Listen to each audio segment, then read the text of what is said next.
إنه من سليمان وإنه بسم الله الرحمن الرحيم. بسم الله الرحمن الرحيم. Assalamualaikum warahmatullahi wabarakatuh. Waalaikumsalam. Innal hamdalillahi nahmaduhu wa nasta'inuhu wa nastaghfiruh wa na'udzu billahi min shururi anfusina wa min sayyiati a'malina. May yahdihillahu fala mudilla lahu wa may yudlil fala hadiya lahu.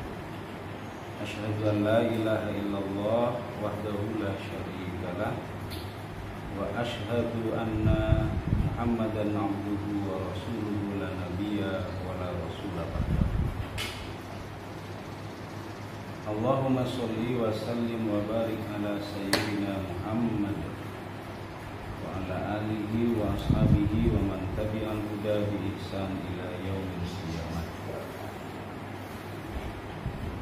Amma ba'du, faya ibadallah, faya ayyuhal hadirun al-kiram, usi nafsi wa iyyakum bitaqwallah, faqad fazal muttaqin.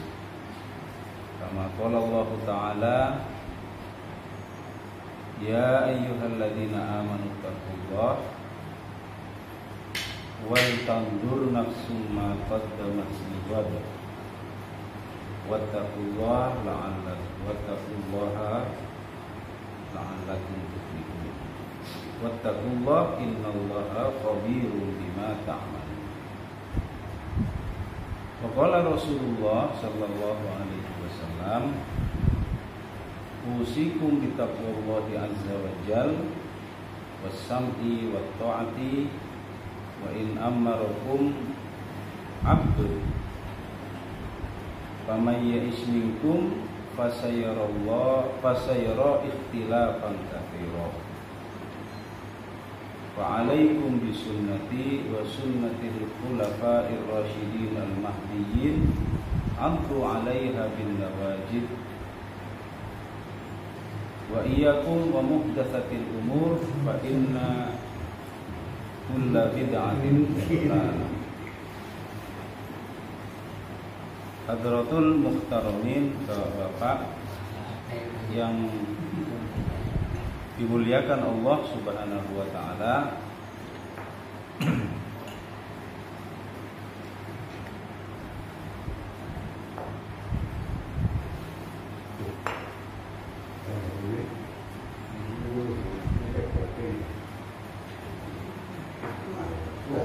Alhamdulillah, kita aturkan syukur kita kehadirat Allah Subhanahu wa ta'ala, karena atas perkenannya pula lah kita bisa melanjutkan kajian tadabbur Quran kita pada kitab tafsir Jalalain ini, yang pada kesempatan kali ini kita akan membahas mengenai ayat yang ke 99 dan ayat berikutnya dari suratul Baqarah. Salawat serta salam semoga kita senantiasa bisa mendawamkannya, menghadirkannya kepada junjungan kita baginda Nabi Muhammad sallallahu alaihi wasallam.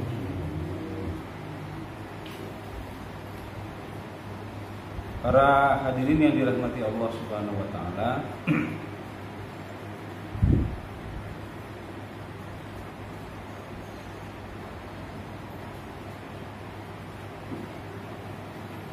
ada ayat ke-99 dari surah Al-Baqarah ini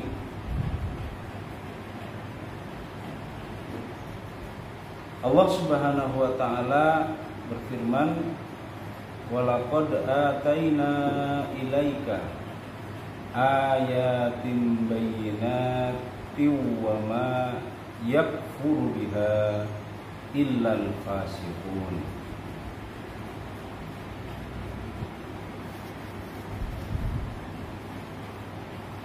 Allah Subhanahu wa taala berfirman, walaqad ataina, dan sungguh telah kami turunkan, kata Allah, ilaika, kepada engkau ya Muhammad, kepada engkau wahai Nabi Muhammad sallallahu alaihi wasallam, ayatim bayyinat, ayat-ayat yang jelas, ay wadihatin hal, yakni ayat-ayat yang menjelaskan berbagai keadaan.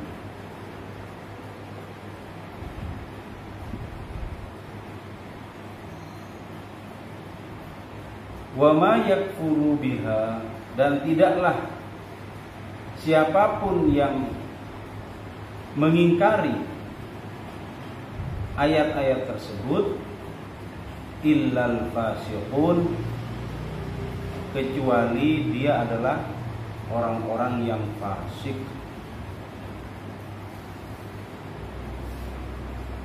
Akafaru biha, yakni orang-orang yang mengingkari ayat-ayat tersebut. Sebenarnya ayat ini juga masih berkaitan, para hadirin yang dirahmati Allah, dengan ayat-ayat yang kita bahas sebelumnya, yang berkaitan dengan keberadaan orang-orang Yahudi Bani Israel. Di mana pada ayat sebelumnya orang-orang Yahudi Bani Israel itu menyatakan permusuhannya kepada malaikat Jibril alaihi salam. Dalam satu diskusinya mereka dengan baginda Nabi Muhammad SAW, mereka ternyata menjelaskan bahwa salah satu alasan penolakan mereka terhadap risalah yang dibawa oleh baginda Nabi SAW adalah karena baginda Nabi Muhammad SAW menyatakan bahwa Jibril, malaikat Jibril alaihissalam, itu adalah salah satu dari kekasihnya baginda Nabi Muhammad SAW. Selain juga malaikat Mikail dan malaikat Allah yang lain.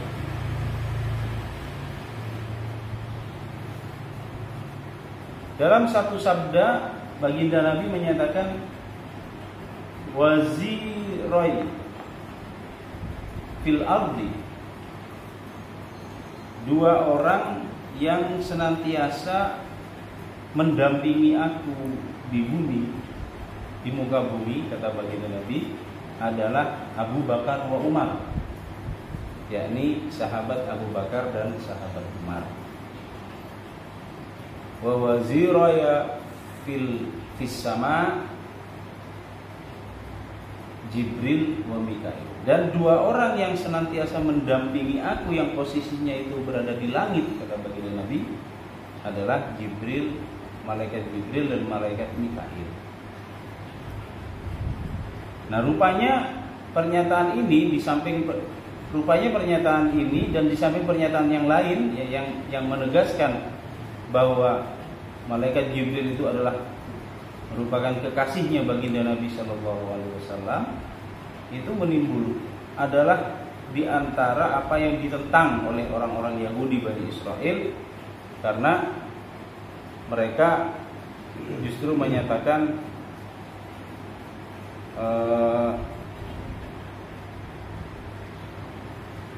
permusuhannya kepada malaikat Jibril, permusuhannya kepada malaikat Jibril. Sampai-sampai Allah Subhanahu wa taala kemudian memberikan penegasan pada ayat sebelumnya.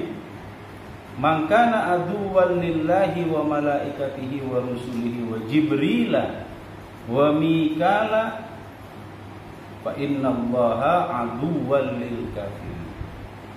Siapa saja, kata Allah, aduwwal lillah, yang memusuhi Allah, wa malaikatihi, para malaikatnya Allah, wa rusulihi, para utusannya Allah, wa Jibrila, dan malaikat Jibril. Allah secara khusus menyebut nama malaikat Jibril yang sekaligus menunjukkan kedudukannya yang mulia di sisi Allah. Wa Mikala, dan juga malaikat Mikail. Kedua malaikat ini berarti adalah penyebutan nama kedua malaikat ini secara khusus juga menunjukkan derajat kemuliaan mereka di sisinya Allah Subhanahu wa taala.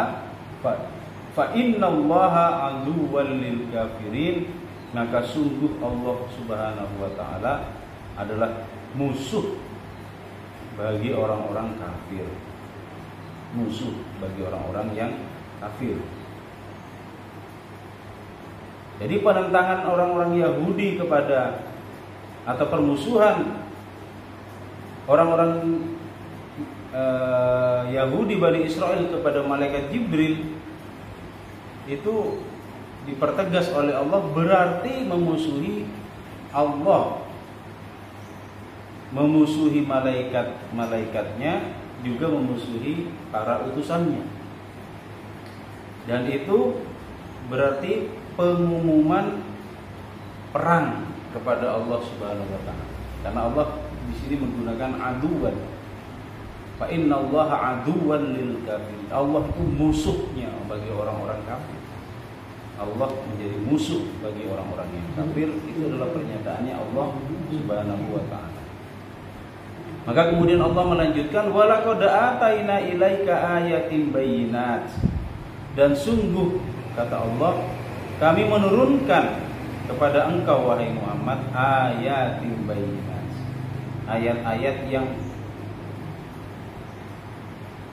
sangat jelas, ya,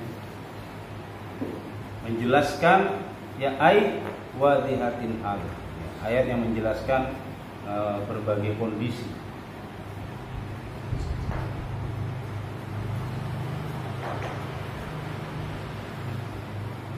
Termasuk menjelaskan mengenai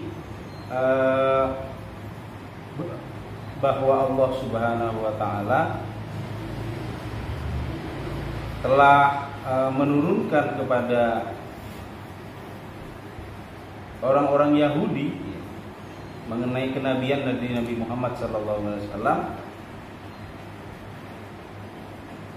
di mana ayat ini sekaligus juga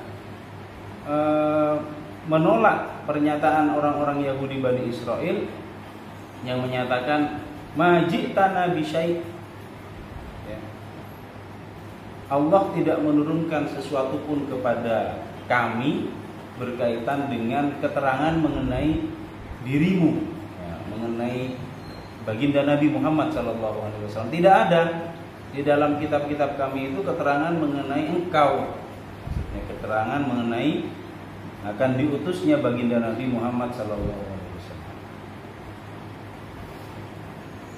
Padahal sesungguhnya Allah Subhanahu wa taala telah menjelaskan perihal akan diutusnya baginda Nabi Muhammad SAW sebagai nabi terakhir itu secara terang benderang. Maka Allah kemudian memberi penegasan, wa ma yakfuru biha illal fasiqun, dan tidaklah orang-orang yang mengingkari tentang ayat-ayat tersebut melainkan mereka orang-orang yang fasik, yakni orang-orang yang mengingkari terhadap ayat-ayat tersebut.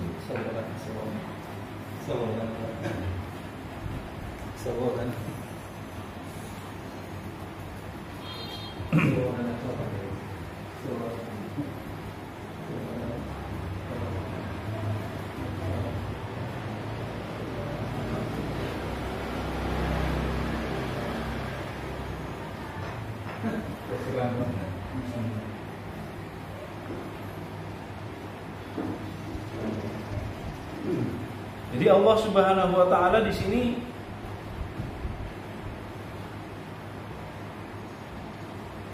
dalam ayat yang ke-99 ini memberikan penegasan bahwa baginda Nabi Shallallahu Alaihi Wasallam telah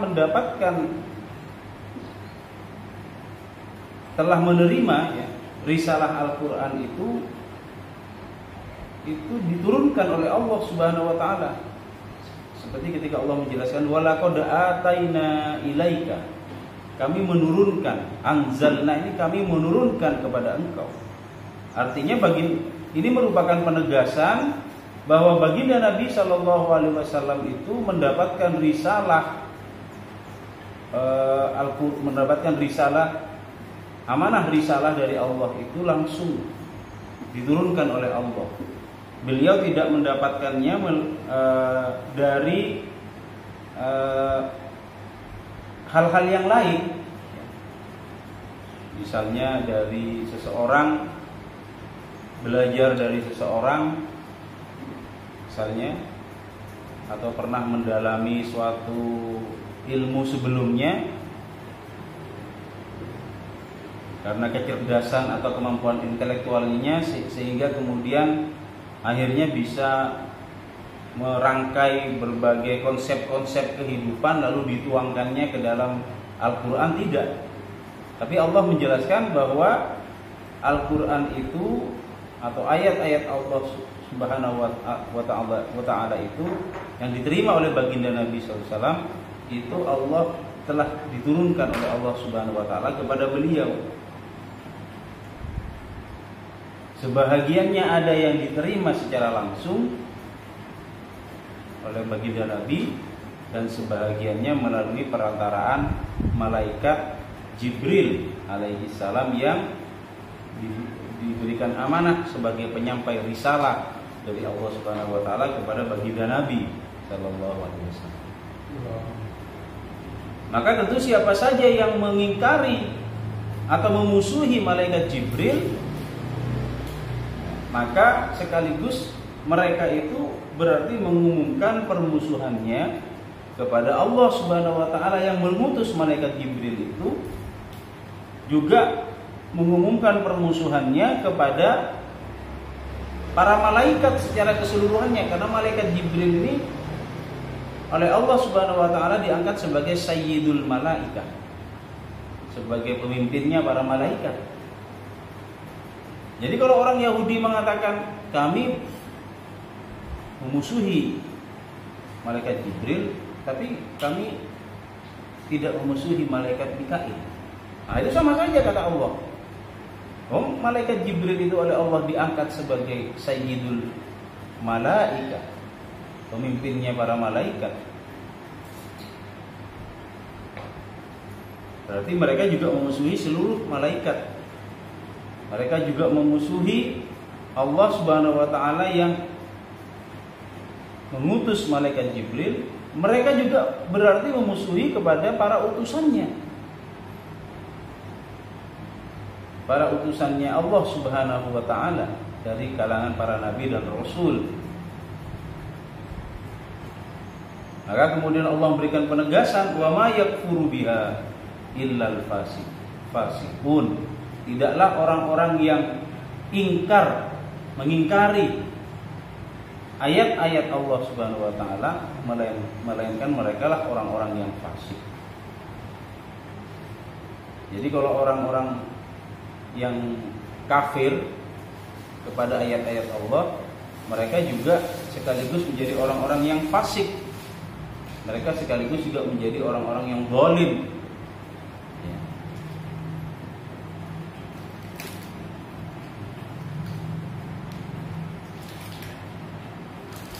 Karena bagaimana tidak menjadi orang yang fasik? Karena pengingkarannya terhadap ayat-ayat Allah Subhanahu wa taala itu menunjukkan bahwa diri mereka tidak menghendaki adanya kebenaran yang datangnya dari Allah Subhanahu wa taala sebagai Tuhan semesta alam. Lalu apa yang mereka kehendaki sebagai petunjuk kehidupan, penuntun atau pedoman kehidupan pada diri mereka? Apa sebenarnya mereka kehendaki? Kalau ayat-ayat yang datangnya dari Allah Subhanahu wa taala itu kemudian mereka ingkari, kemudian mereka tolak. Apa sebenarnya yang mereka kehendaki dalam hidupnya?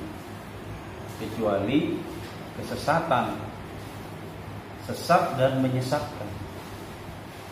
Mereka menghendaki diri mereka berada dalam kesesatan, secara langsung mereka juga menghendaki orang-orang lain itu berjalan di jalan kesesatan. Karena ayat-ayat Allah itu tidak sekedar hadir untuk mereka, tapi juga hadir untuk seluruh umat manusia. Wa ma arsalnaka illa kaffatan linnas, kata Allah Subhanahu wa taala. Tidaklah aku, kata Allah, mengutus engkau wahai Muhammad illa kaffatan linnas, melainkan bagi seluruh umat manusia. Jadi pengingkaran terhadap ayat-ayat Allah Subhanahu wa taala berarti tidak menghendaki umat manusia ini berjalan dalam kehidupan yang baik. Yang dikehendaki itu adalah kerusakan. Adalah kerusakan. Atau yang disebut sebagai fasad. Makanya kemudian di dalam Al-Quran itu disebutkan wa idza qila lahum la tufsidu fil ardi, kalau dikatakan kepada mereka jangan berbuat kerusakan di muka bumi ini, qalu innama nahnu muslihun, mereka mengatakan sebenarnya kami justru menghendaki perbaikan. Kenapa Allah mengatakan mereka itu berbuat fasad? Ya karena penolakannya mereka terhadap ayat-ayat yang datangnya dari Allah. Maka penolakan terhadap ayat-ayat yang datangnya dari Allah, menolak risalah yang datangnya dari Allah itulah fasad. Itulah keburukan.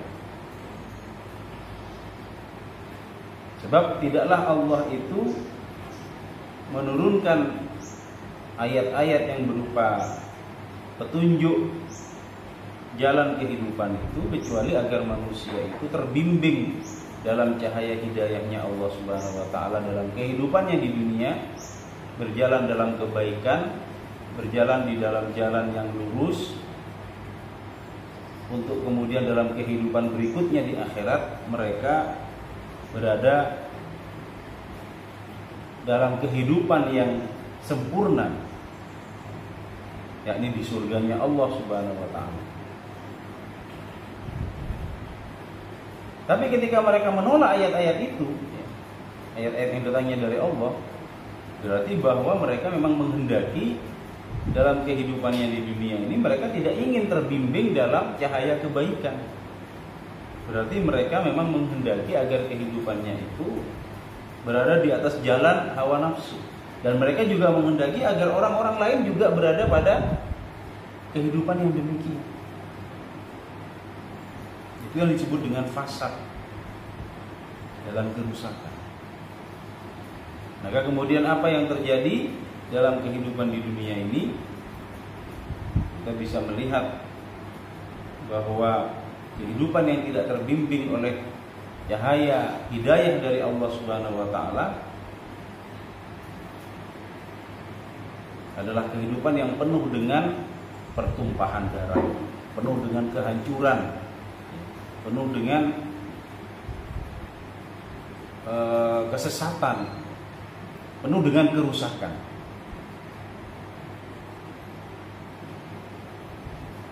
Karena bagaimanalah kehidupan ini bisa diatur dengan akal manusia yang terbatas? Manusia saja tidak bisa mengatur dirinya secara sempurna, apalagi kemudian dia menghendaki untuk mengatur kehidupan manusia yang lain. Maka yang terjadi manusia itu justru akan berjalan dalam jalan kesesatan. Dia mengira jalan yang dia tempuh itu adalah baik dan penuh dengan kebaikan, padahal yang terjadi sebenarnya adalah bahwa jalan yang dia tempuh itu jalan yang penuh dengan keburukan, kesesatan, dan kehidupan yang menyengsarakan dalam kehidupannya di dunia, lebih-lebih dalam kehidupan di akhiratnya.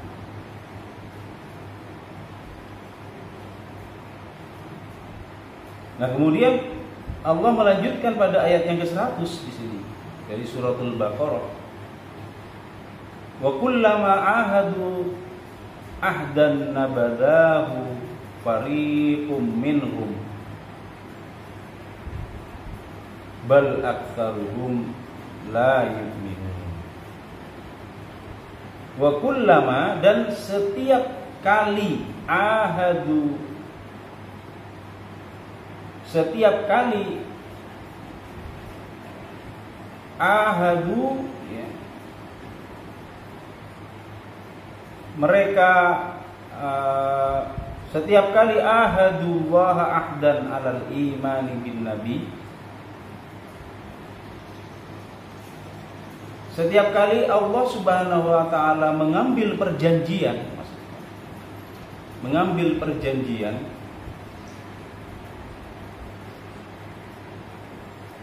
nabadahu fariqum minhum, maka sebagian dari mereka itu, yakni orang-orang Yahudi Bani Israel itu, nabadahu, maksudnya itu merusaknya, binaqdihi, dengan mengingkarinya. Bal aktsaruhum la yu'minun, bahkan kebanyakan mereka itu adalah orang-orang yang tidak beriman.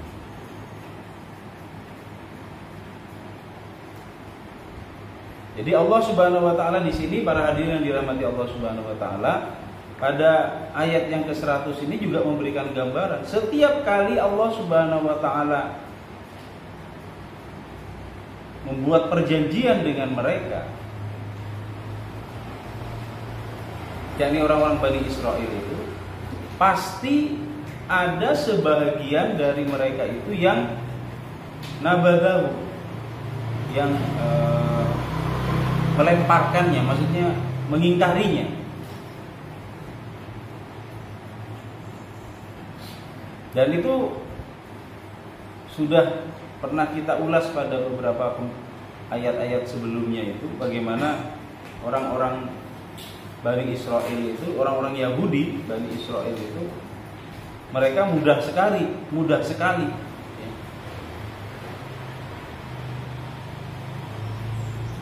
mengingkari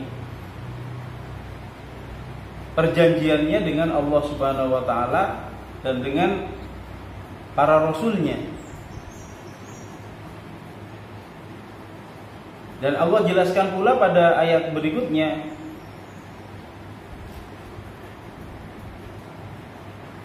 walamma ja'ahum rasulun min indillahi musaddiqun lima ma'ahum nabada fariqum minal ladzina utul kitaba kitaballahi wara'a zuhurihim ka'annahum la ya'lamun, pada ayat yang ke-101.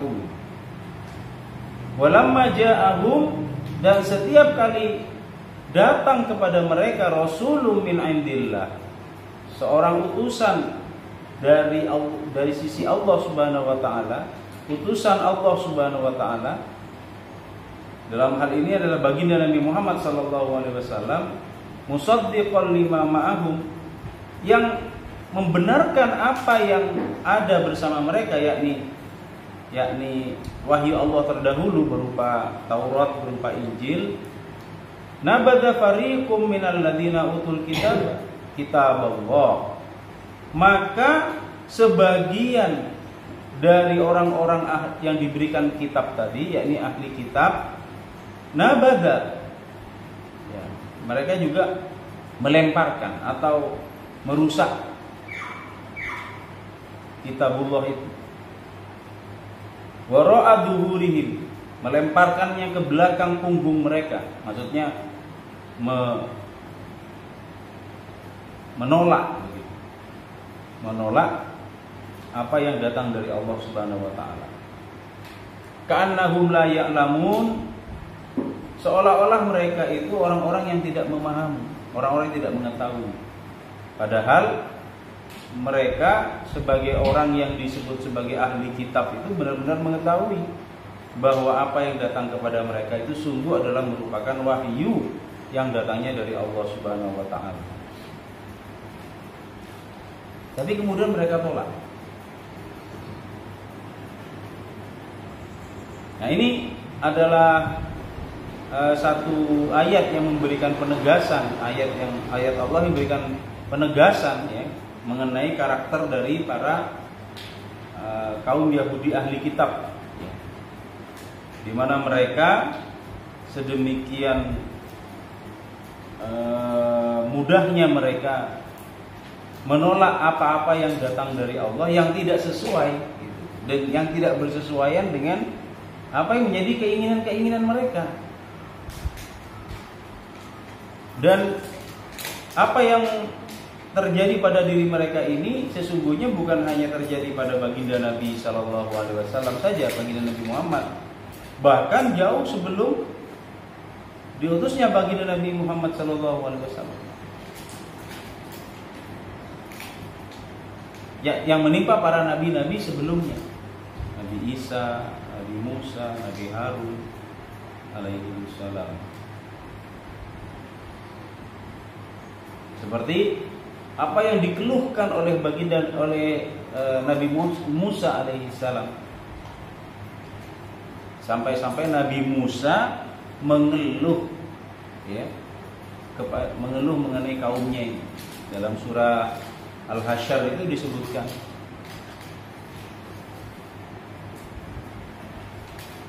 Dalam surah Al-Hasyr sampai Nabi Musa mengatakan, "Lima tu'dunani ya bani Israil wa idh qala," seperti disebutkan dalam firman Allah, ya wa idh qala Musa liqaumihi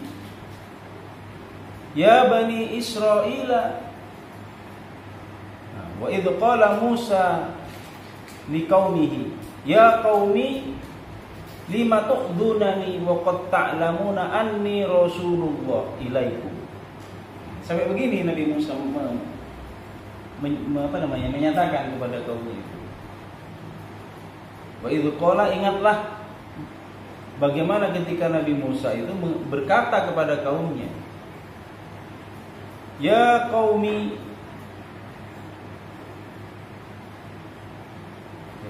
atau ya bani Israil, ya bani Israil, wahai bani Israil, lima tu'dunani, mengapa engkau menyakiti diriku, katanya Nabi Musa. Wa qad ta'lamuna, sementara engkau mengetahui anni rasulullah ilaikum, engkau tahu kalau aku ini, kata Nabi Musa, adalah Rasulullah, adalah utusan Allah untuk kalian. Kenapa kamu ini selalu menyakiti aku? Padahal engkau tahu. Jadi sampai Nabi Musa menyatakan begitu. Bisa kita bayangkan bagaimana Nabi Musa alaihi salam. Beliau ini Nabi Musa ini orang yang tingkat kesabarannya itu luar biasa. Makanya kemudian Allah meninggikan derajat Nabi Musa ini sebagai salah satu dari nabi yang termasuk ulul azmi. Jadi nabi ulul azmi ini ada 5. Ulul azmi ini nabi yang memiliki nabi yang memiliki derajat kemuliaan yang sangat tinggi lantaran kesabarannya. Kesabaran di dalam menjalankan amanah kenabian. Nabi Muhammad sallallahu alaihi wasallam, Nabi Ibrahim alaihi salam, Nabi Musa alaihi salam, kemudian Nabi Nuh alaihi salam, serta Nabi Isa alaihissalam.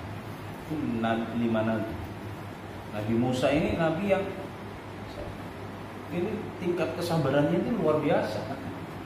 Tapi meskipun beliau oleh Allah diberikan kesabaran yang luar biasa, ini sampai dari tak kuat gitu istilahnya, sampai berkata langsung kepada kaumnya, ya qaumi lima tu'dunani, wahai kaumku, kenapa kamu sampai menyakiti diriku, menyakiti perasaanku?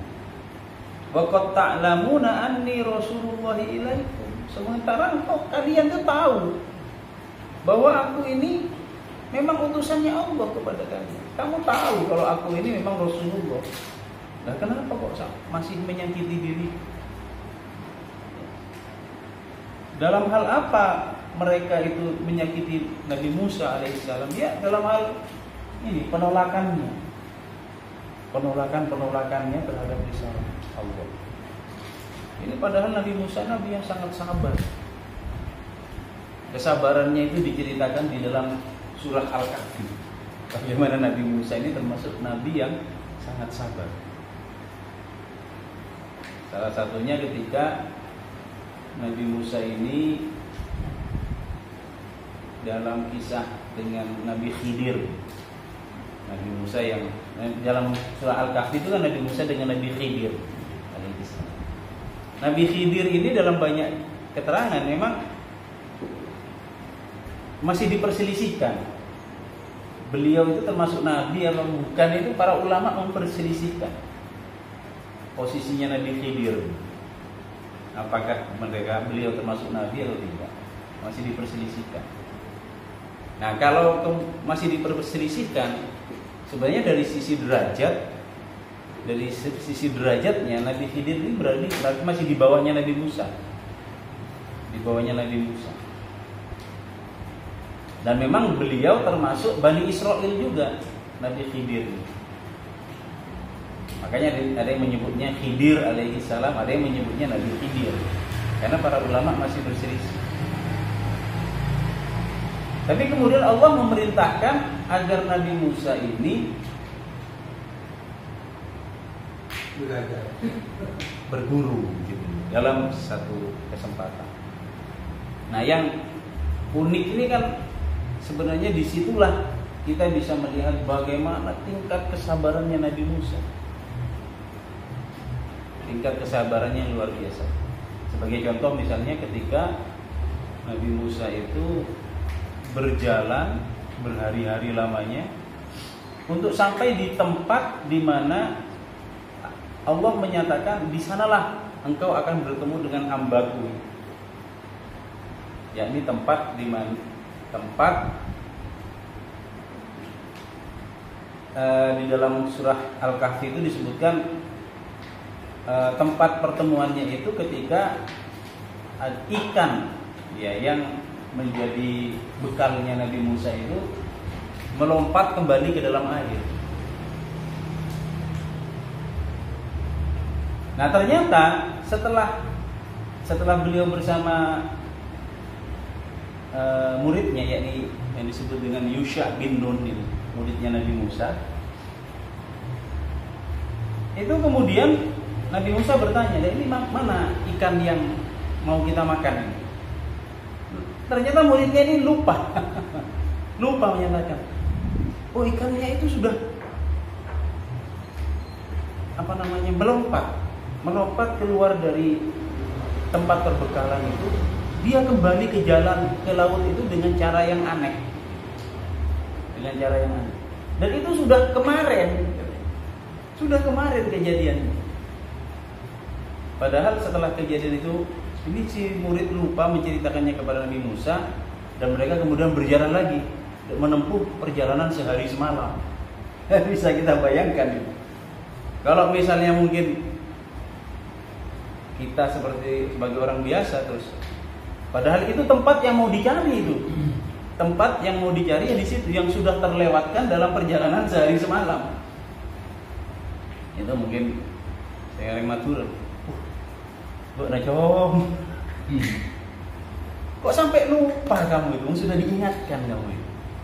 Nanti tempat kita akan bertemu dengan orang yang kita cari itu ya di situ. Iya, itu sudah kemarin. Padahal kita sudah menempuh perjalanan sehari semalam. Nah, tapi Nabi Musa tidak. Beliau hanya menyatakan kalau begitu kita kembali lagi. Itu tempat yang memang dijanjikan untuk kita bertemu dengan orang yang dimaksud. Hanya beliau kembali lagi. Di dalam Al-Quran itu disebutkan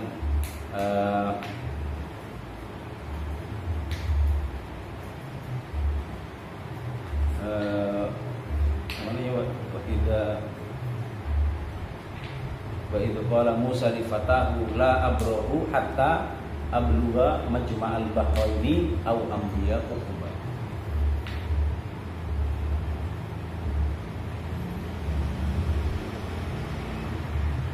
Jadi, nah kemudian ketika beliau bertemu dengan Nabi Khidir pun, ini Nabi Khidir ini apa namanya?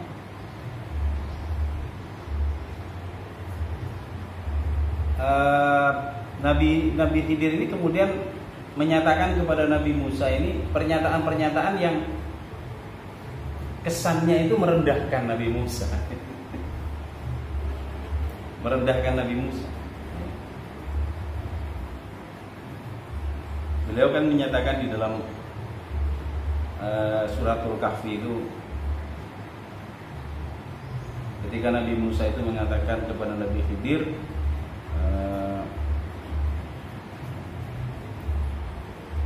nanti saya coba lihat dulu ayatnya.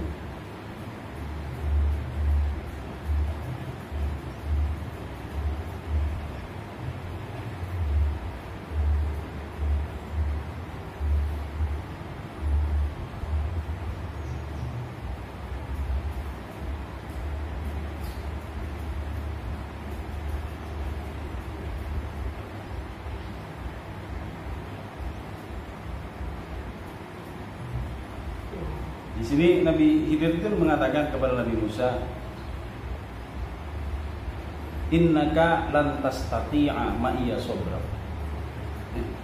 Nabi Khidir mengatakan, innaka lan tastati'a, engkau itu tidak akan mampu bersabar kalau bersama-sama dengan diriku. Ini kan merendahkan Nabi ini. Merendahkan Nabi. Ketika Nabi Musa mengatakan, hal attabi'uka ala an tu'allimani mimma 'ullimta rusyda. Di situ Nabi Musa mengatakan, wa qala lahu Musa hal attabi'uka ala an tu'allimani mimma 'ullimta rusyda. Nabi Musa berkata kepada orang tersebut, bolehkah aku mengikuti dirimu? Ala an tu'allimani, agar engkau bisa mengajarkan kepada diriku mimma 'ullimta rusyda, apa yang sudah diajarkan kepada engkau. Nah, jadi Nabi Musa ini sampai merendah kepada Nabi Khidir. Karena memang ini ada perintah dari Allah Subhanahu wa taala agar Nabi Musa belajar sesuatu kepada Nabi Khidir. Walaupun Nabi Khidir sendiri adalah bahagian dari umatnya Nabi Musa juga. Umatnya Nabi Musa. Nabi Khidir ini kan Nabi yang tidak masuk dalam 25 Nabi dan Rasul yang wajib umat Islam itu mempercayainya, meyakininya. Tapi disebutkan di dalam Al-Quran walaupun namanya tidak. Hanya Allah menyebutkan kan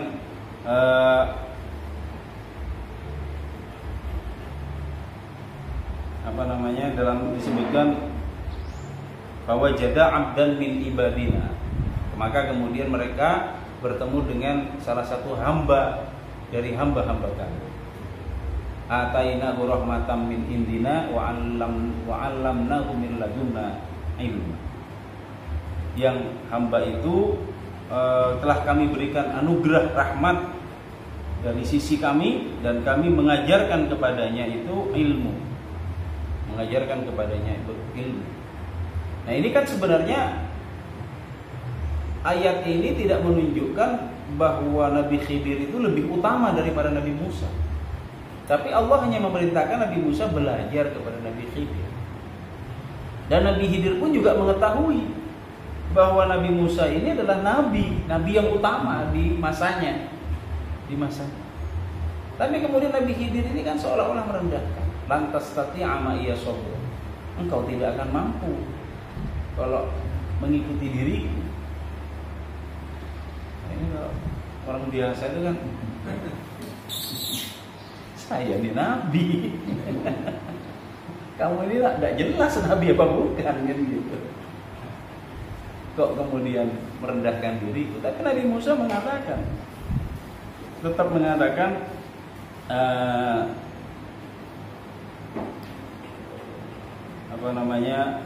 satajiduni insyaallah sabira wa la a'silaka amra. Bahwa insyaallah engkau akan mendapati aku ini termasuk orang yang sabar. Dan aku tidak akan menentangmu dalam apapun, dalam hal apapun.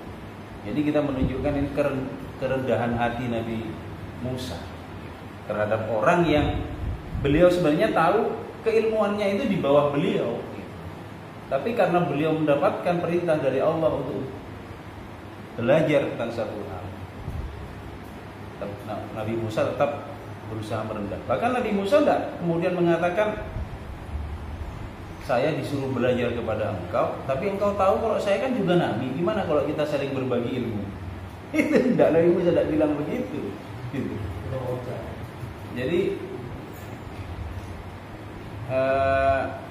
tapi justru Nabi Musa mengatakan beliau memang ingin menyertai Nabi Khidir untuk belajar. Nah bahkan ketika kemudian telah terjadi beberapa peristiwa di mana Nabi Musa itu kemudian berkomentar terhadap peristiwa tersebut. Misalnya ketika naik perahu lalu Nabi Khidir itu merusak perahu itu, melubangi perahu itu, Nabi Musa berkomentar. Lalu kemudian Nabi Khidir kan mengatakan kepada Nabi Musa, alam akul laka lantas tati'a ma iya sabr. Kan sudah aku bilang sama kamu itu tidak akan sabar mengikuti aku, katanya Nabi Musa. Tapi kemudian Nabi Musa tetap gitu, mengikuti tetap merendah beliau terhadap apa yang disampaikan oleh Nabi Khidir. Jadi tanpa menunjukkan penentangannya, padahal beliau itu adalah merupakan nabi yang paling utama di masa beliau hidup. Nabi yang paling utama. Termasuk juga kesabaran beliau dalam menghadapi kaumnya. Tetapi memang ada faktor-faktor kekecewaan juga dalam diri Nabi Musa itu ketika melihat bagaimana bisa dikatakan kebrutalan dari kaumnya dalam penentangannya kepada Allah itu, sampai-sampai kemudian Nabi Musa mengatakan demikian. Lima tu'dunani wa qad ta'lamuna anni Rasulullah ilaikum. Mengapa engkau menyakiti diriku padahal aku adalah nabi yang diutus oleh Allah kepada kalian. Kau tahu, wa qad ta'lamun, dan sungguh kalian tahu bahwa aku adalah nabi yang diutus Allah kepada kalian. Nah, kita gambaran karakter dari kaum Yahudi Bani Israel inilah yang kemudian diabadikan oleh Allah Subhanahu wa taala di dalam Al-Qur'an. Salah satunya adalah agar kita benar-benar bisa mengambil pelajarannya, bahwa dengan orang Yahudi ini kita tidak bisa banyak tidak bisa banyak berdiskusi, tidak bisa banyak berbalas kata atau apalagi berbalas pantun. Karena mereka ini adalah orang-orang yang memang secara pemikiran itu adalah orang-orang yang bebal. Sampai Allah mengatakan setiap kali mereka diminta berjanji, setiap kali itu pula mereka mengingkari. Jadi kalau dalam bahasa sekarang, umat Islam itu terhadap Yahudi itu tidak perlu banyak menyampaikan pernyataan-pernyataan. Karena bahasa yang mereka mengerti itu bukan bahasa pernyataan. Tidak perlu banyak membuat perjanjian-perjanjian dengan orang-orang Yahudi. Karena sejarah menyatakan bahwa mereka adalah bangsa yang mudah sekali mengingkari perjanjian. Jangankan perjanjian dengan manusia, perjanjian dengan Allah saja mereka mudah sekali mengingkarinya, apalagi dengan manusia. Maka sungguh tragis ketika misalkan banyak negara kaum muslimin, negara-negara muslim yang ada sekarang itu, mereka justru membuka hubungan diplomatik dengan negara Israel. Hubungan diplomatik itu dalam konteks Quran itu disebut sebagai membuat perjanjian, ya sama politik, ekonomi, militer dengan orang-orang Yahudi. Dan tentu saja mereka itu tidak menghendaki membuka hubungan diplomatik dengan bangsa manapun, kecuali memang mereka menghendaki untuk mendapatkan manfaat yang sebesar-besarnya dari itu. Yang ketika itu tidak lagi bermanfaat, akan mudah mereka tinggalkan. Kalau mereka tidak mendapatkan manfaat, akan mudah mereka tinggalkan.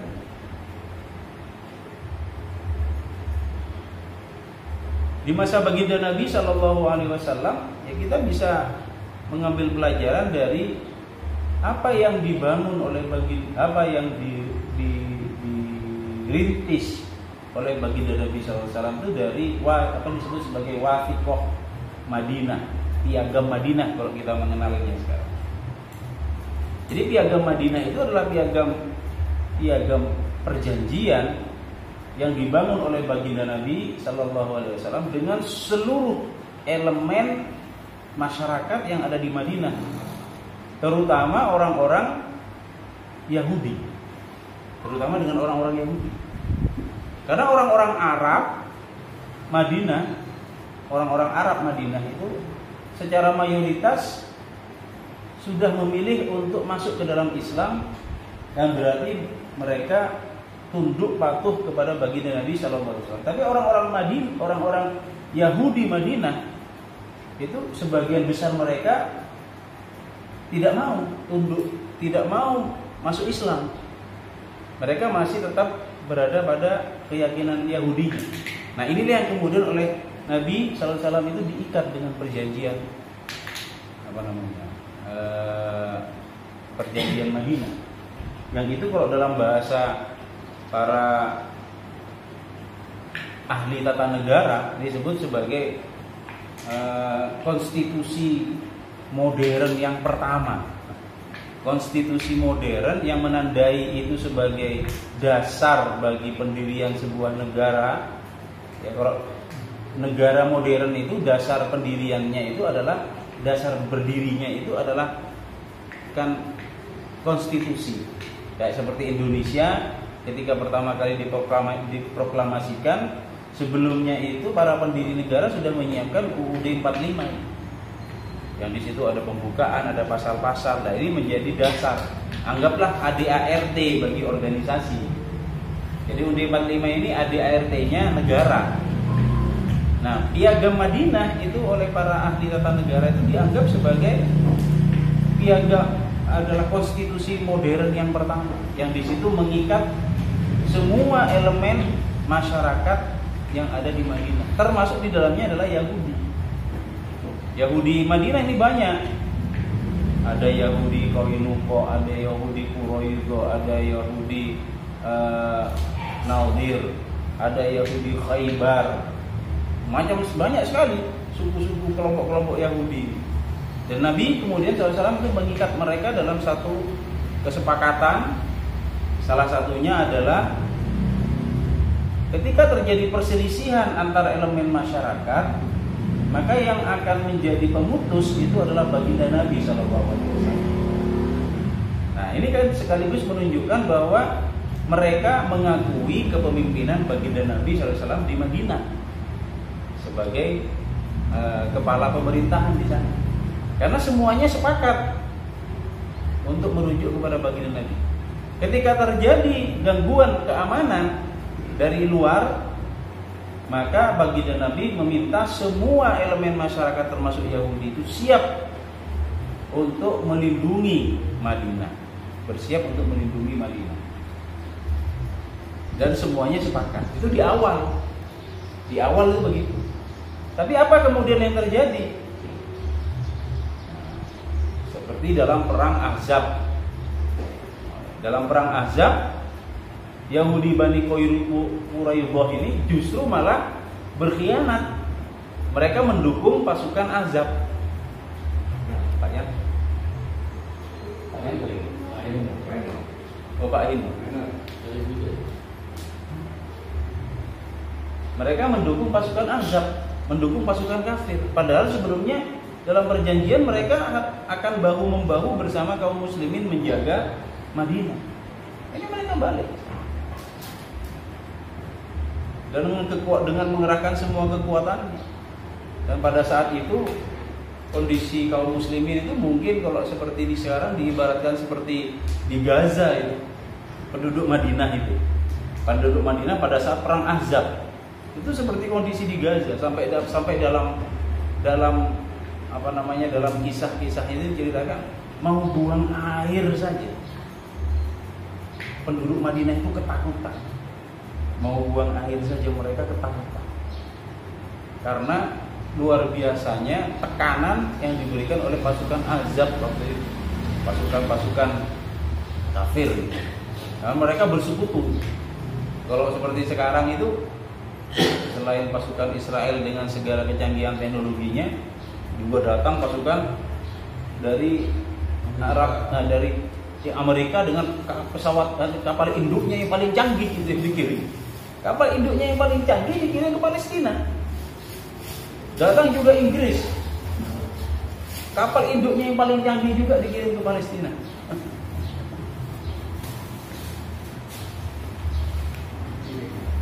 Sekarang seperti itu kondisinya.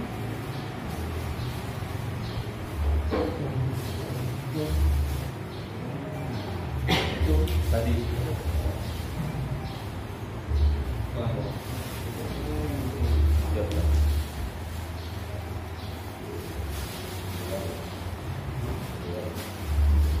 Nah, jadi dalam hal mereka mudah sekali mengingkari perjanjian itu sudah menjadi karakter yang tertulis. Karakter yang tertulis di dalam Al-Quran orang-orang Yahudi. Maka ketika kemudian orang-orang Islam atau kaum muslimin ini masih berusaha membangun perjanjian dengan orang-orang Yahudi, apakah tidak boleh kita mengatakan itu mengkhianati ayat-ayat Allah di dalam Al-Quran? Kan bisa dikatakan begitu. Akhirnya apa yang terjadi? Ketika kemudian Israel itu, pasukan Zionis Israel menyerang Gaza, membombardir Gaza.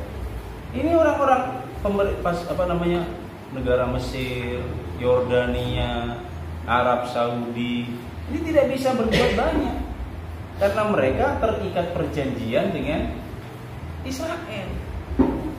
Arab Saudi justru malah menembaki rudal-rudal yang ditembakkan oleh Yaman. Jadi angkatan bersenjata Yaman ini, panglimanya angkatan bersenjata Yaman ini sudah menyatakan kesiapan mereka berperang dengan Yahudi, dengan Israel. Itu dalam pidato resmi itu. Panglima Panglima TNI-nya Yaman itu sudah menyatakan kesiapan berperangnya dengan Yahudi, dan mereka sudah membuktikan dengan mengirimkan rudal-rudal. menembakkan rudal-rudalnya ke kota-kota di Israel. Nah, tapi justru malah oleh Arab Saudi, karena memang rudal-rudal ini melintasi Arab Saudi.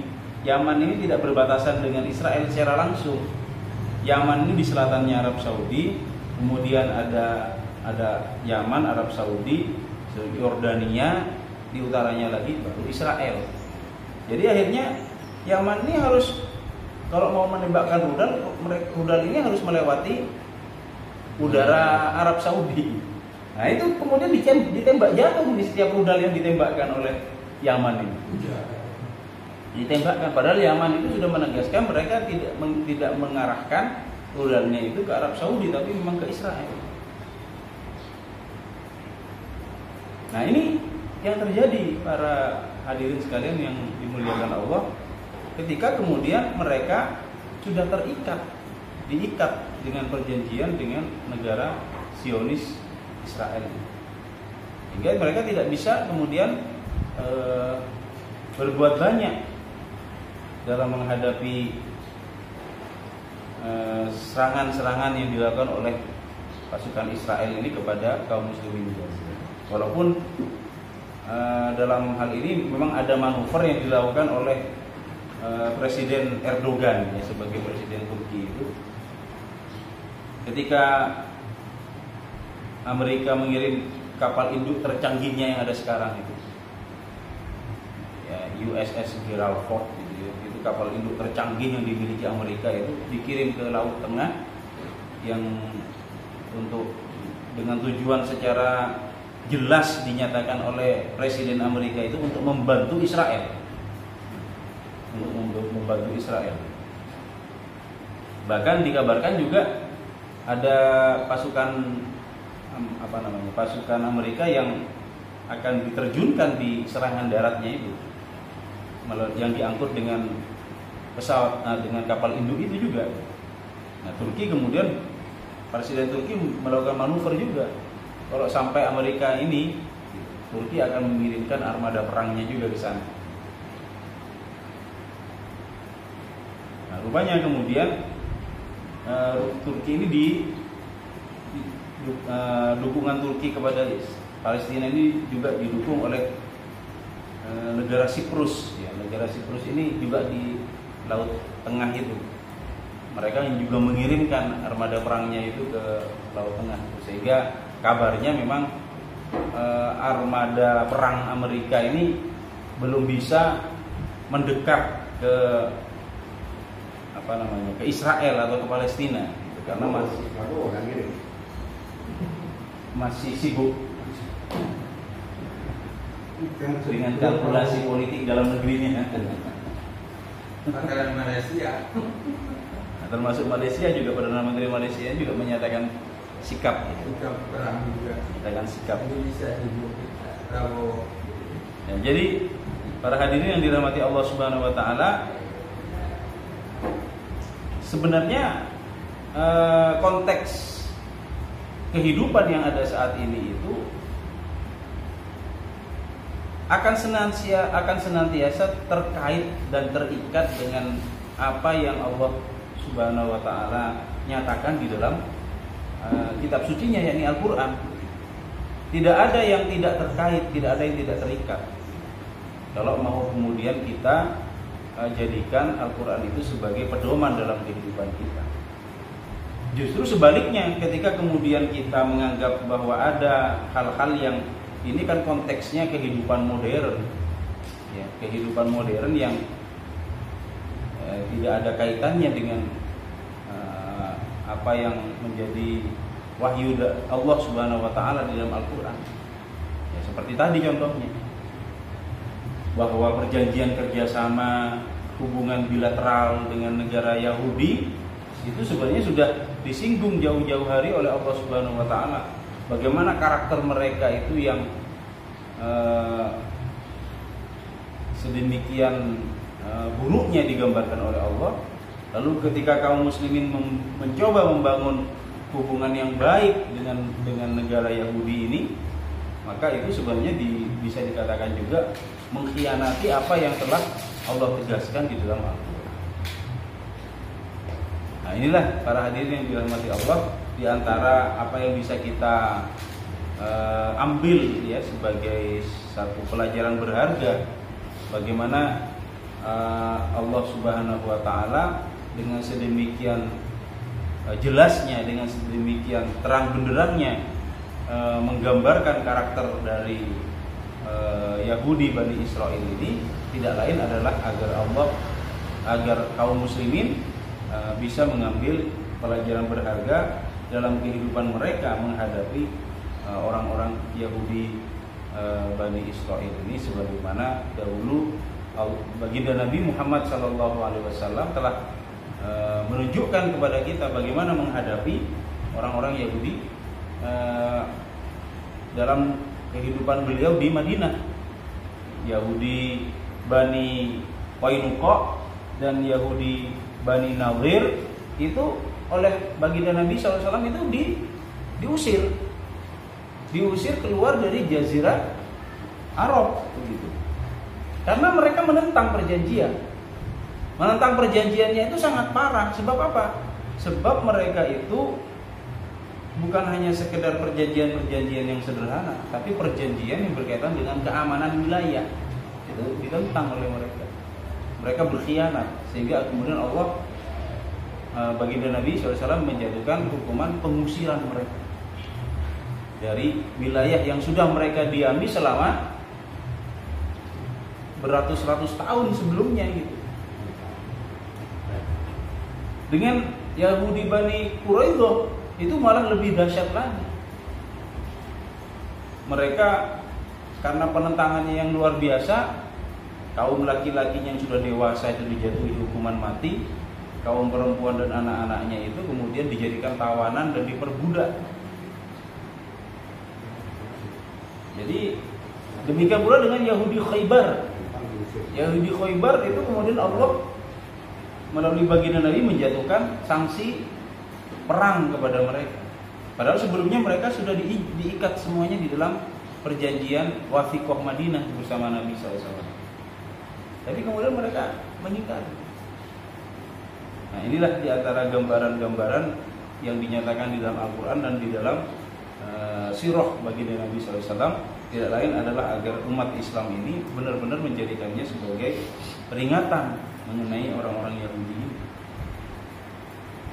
Mungkin itu sekalian yang dirahmati Allah dari apa yang bisa kita kaji bersama pada kesempatan sore hari ini. Mudah-mudahan Allah Subhanahu wa taala menjadikan kita semua sebagai hamba-hambanya yang bisa mengambil pelajaran berharga dalam kehidupan kita dari semua apa yang diwahyukan atau diturunkan sebagai risalah Islam melalui baginda Nabi Muhammad SAW. Sehingga kehidupan kita adalah kehidupan yang berjalan di atas cahaya hidayah Allah Subhanahu wa taala, ditunjukkan ke dalam jalan kebenaran dinul Islam dan dijauhkan dari jalan kesesatan yang sebagaimana yang dirancang oleh musuh-musuh Islam dari kalangan orang-orang Yahudi maupun dari kalangan orang-orang Nasrani maupun orang-orang Yahudi. Kurang lebihnya kami mohon maaf. Sekali lagi kami menyampaikan jazakumullah bi ahsanil jaza atas peran serta aktif dan semua yang sudah diaturkan pada kesempatan hari ini. Semoga mendapatkan balasan yang terbaik dari sisi Allah Subhanahu wa taala.